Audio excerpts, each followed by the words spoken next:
Тэгэхээр манай энэ популист ерөнхийлөгч одоо Facebook-ээс холдмоор байна. Зовлонтой байна нэрэ. Facebook, Twitter хараад тэгэл нэг юм сэтгэл цаашаа явчихдаг.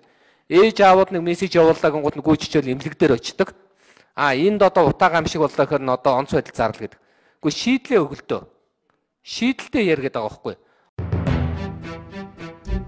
За донгосно гэж үүнийг л хэлнэ. Ер нь энэ баасанхүү гишүүний ажилд ерөнхийлөгч Баттулга яаж саад садаа болоод байгааг огт ойлгохгүй байгаа. Нэг л их ажил хийдэг хүн шийдлээ өгөлдөө. Алив шийдлээ өгөөд гэж орлоо. Яг шийдлийг нь өгчих юм бол яс юм дээрээ юу хийж чадахгүй юм бол. Ерөнхийлөгч Баттулгын хамгийн сайн тал бол олон нийтийн санаа бодлыг сонсож чаддаг, хүн ардынхаа хэрэгцээ шаардлагыг мэдэрч чаддаг явдал юм. Олон нийтийн сүлжээ буюу сошиал ертөнц гэдэг бол жирийн иргэдийн асуудлаа шийддэг. Нэг нэгнээ ойлгож хаана зовлон бэрхшээл байна түүнийгээ бие биендээ дуулгаж чаддаг хамгийн хүртээмжтэй, хамгийн нээлттэй бодит нэг юм билээ. Сошиалыг анхааралтай ажиглаж жирийн ард иргэдийнхээ асуудлыг шийдэх гэж оролдож байгаа хүн бол өнөө цагт жинхэнэ удирдагч мөн. Харин асуудлыг саарл ордны цонхоор харж чад албан тасалгааны цонхоор амьдрал сайхан харагдана гэж дуулаад яваа хүн бол удирдагч биш дарга хүн болж яваа тэр юм. Тэгэхээр шинэ баян цээж өвчтөн үлгэрээр яваа энэ баасанхүү гишүүн бол хизээч удирдагч болж чадахгүй хүн юм байна. Харин нэг тиймэрхүү дарганцар болж чадах өчүүхэн бэртгчин итгээд ажээ. Эрхэм ерөнхийлөгч танд баяр хүргэе. Хэрвээ олон нийтийн сүлжээ буюу сошиалын мэдээллүүдийг харж дүн шинжилгээ хийж түүнийхээ мөрөөр ажиллаж чадаж байгаа бол та ард түмэнтэйгээ байж чадаж байна гэсэн үг.